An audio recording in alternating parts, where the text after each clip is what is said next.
Hey everybody, it's Lala. I just want to talk about Hollywood Divas for a quick second. I am I can't. These women are too much. Paula is, every time I talk about that girl, I gotta say she's batshit crazy. She's got this whole paranoid, delusional thing about everybody wanting her man. Oh my gosh, like Forrest, I don't understand how Forrest is okay with having his nuts just get ripped off and put in Paula's pocket on national television.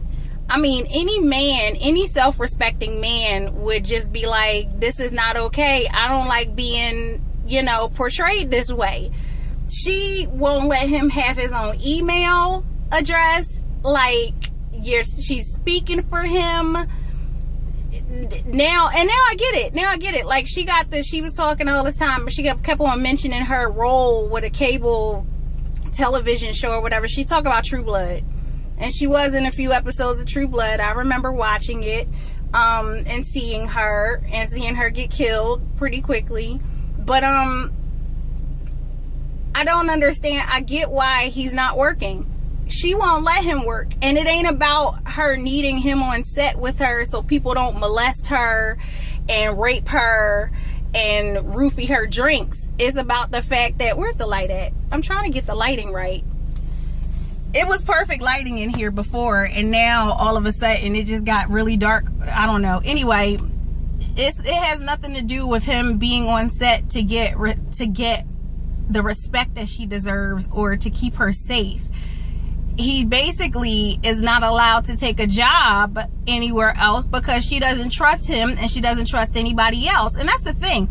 You worried about women wanting your man. You should trust your man. You should trust your own person. You can't control what other people do in the world, but he's the one who's obligated to you. But that's just a completely different video.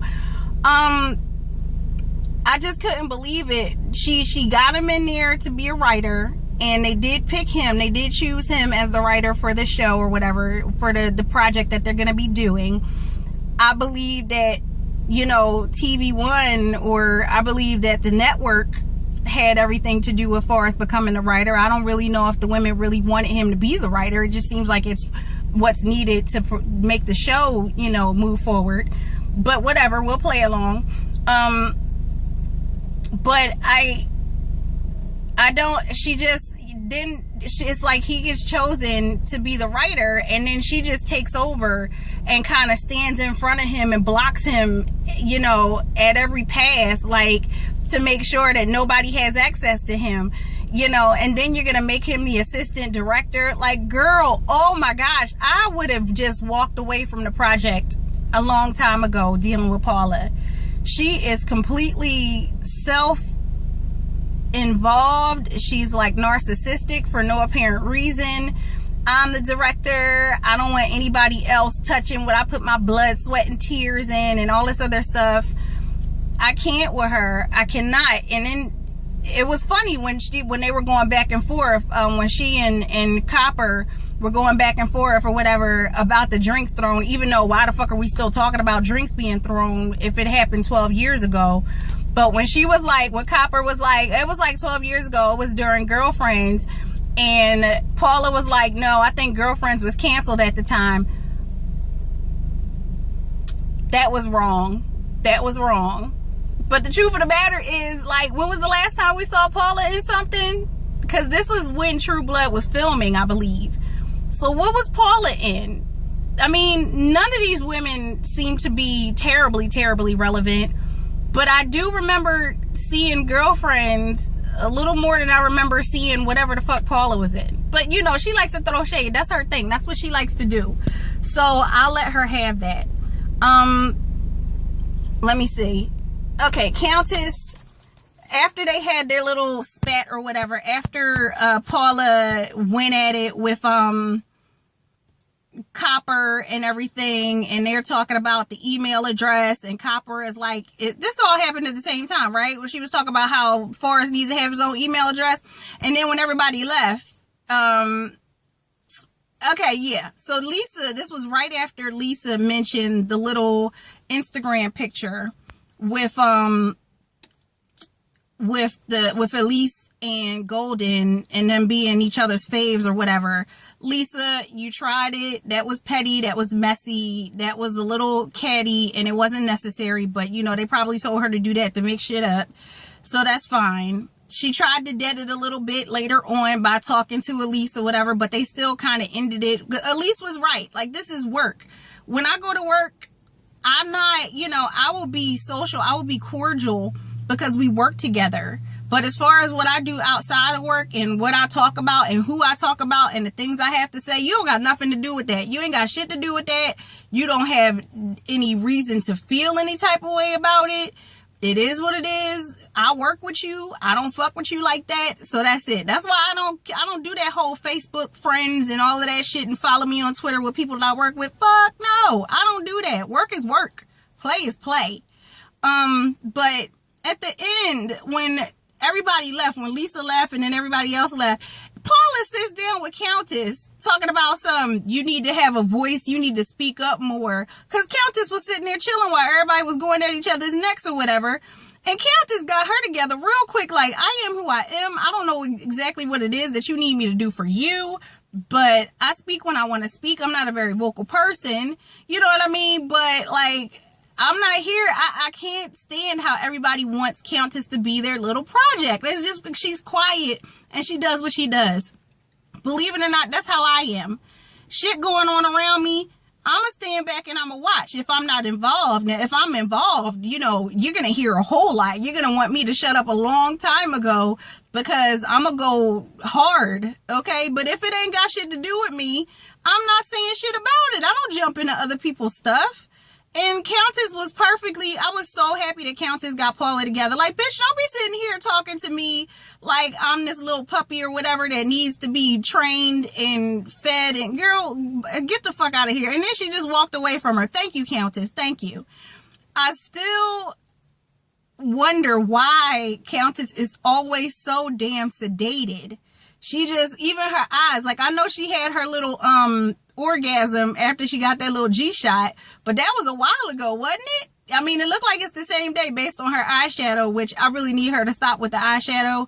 I'm gonna need all of the, you know, sunny yellow and the coral blue and the seafoam green and all of that shit. I need that to stop. I love Countess to death, but the eyeshadow, oh God.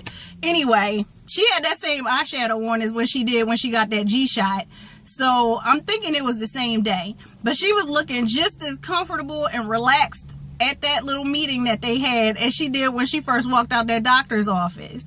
And I'm going to need to find out what it is that Countess is on, because I need me some of that. I mean, she just be on her chill at all times. Just, you know,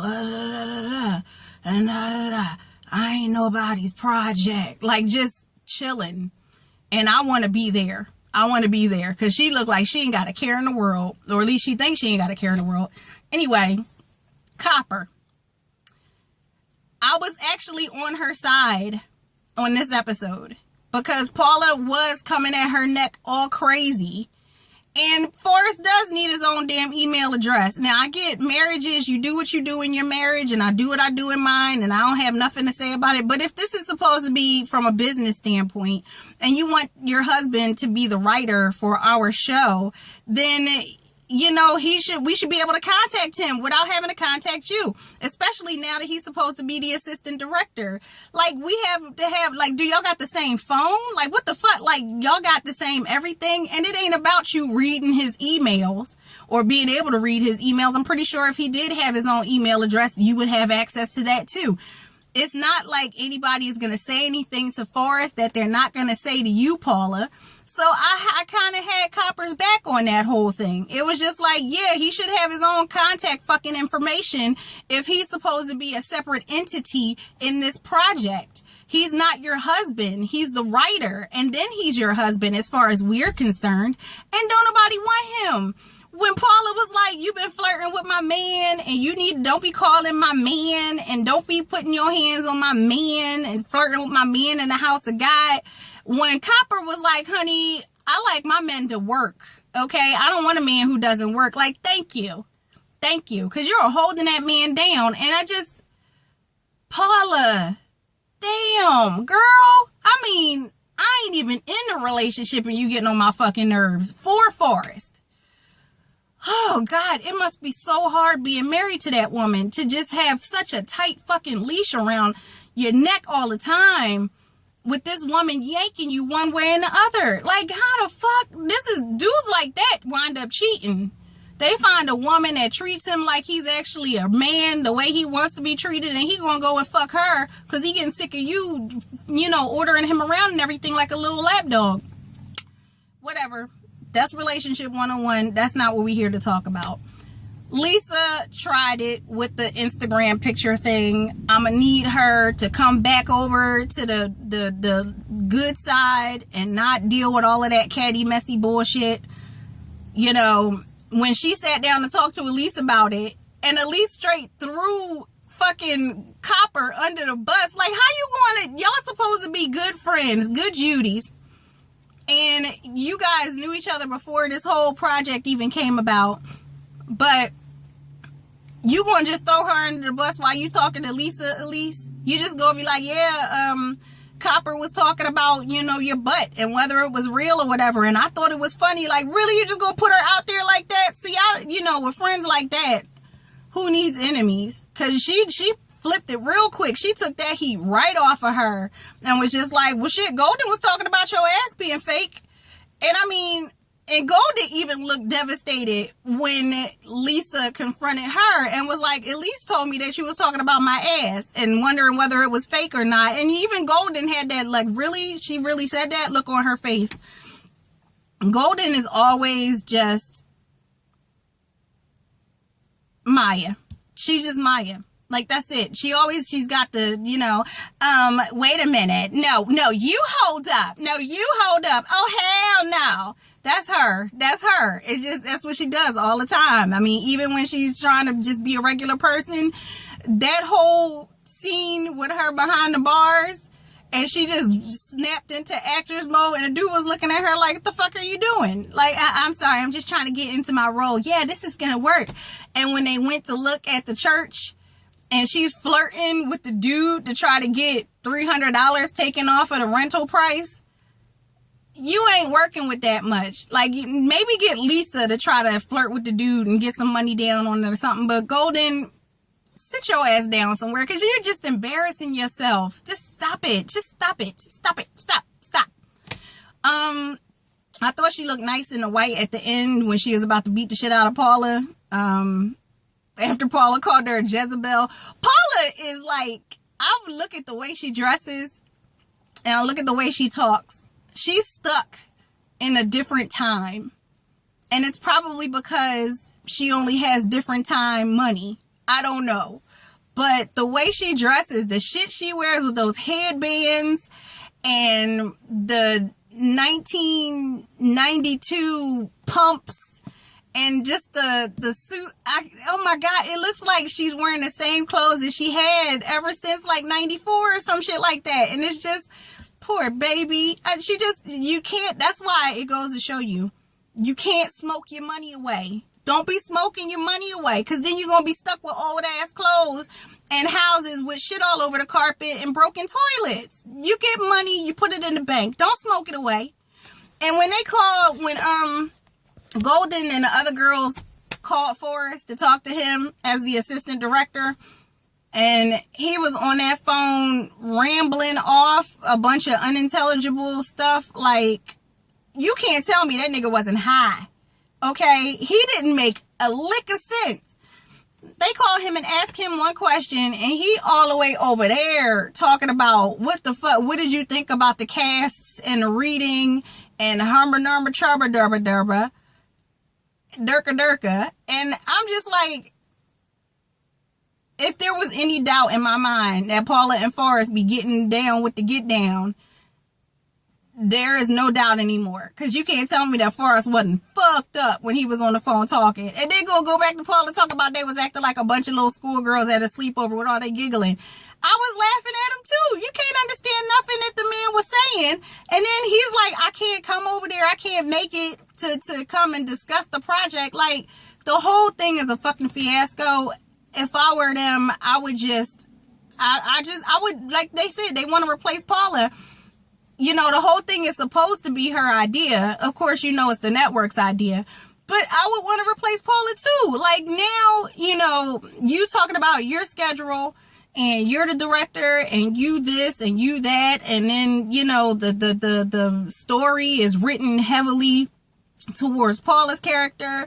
It's just too much. She's taken too much control. She got Forrest in there so she can maintain the control, because Forrest doesn't have a backbone anywhere in his body. Not even, it's nowhere. He ain't even got a little butt bone. He don't have shit in the back. It's just nothing. So she's running everything that he's doing. And it's just like a recipe for disaster. Countess is going to have surgery for a full body lipo. And then she going to be right back at work. I can't. It's just a recipe for disaster. Elise, I don't trust her. I know she does her thing, but she was right when she called Paula out on it about Paula, you know, about her missing that rehearsal or missing that meeting or whatever. But now Paula can miss what she wants to because she finally got her ass a job. I mean, she got a job. She needs a job. If anybody needs some money and some shit to do with themselves, it's Paula. So she needs to go to work. God knows. But she needs to be able to open up and let somebody else take over. Anyway, I'm running out of time. I got to get back to work. Let me see. I mentioned Golden. I talked about that with the booty injections going to the brain. She just wanted to have something to say. I don't think that Lisa is at all threatened by Golden. I really feel like Golden has been threatened by Lisa from day one. I think it's got to do with how beautiful Lisa is. The fact that she is able to be on the same platform as Golden without, you know, being known as an actual actress. She's pissed off about it. And, you know, it just is what it is. And the fact that Lisa is generally unbothered by Golden, that pisses Golden off even more. So, you know, when she's talking shit about Lisa and she gets jealous about her, I just shut it off. I can't. But thank God Golden wasn't crying about being a single mother all episode, because I was completely over that. Paula's crazy. Forrest is a lapdog. Countess is sedated.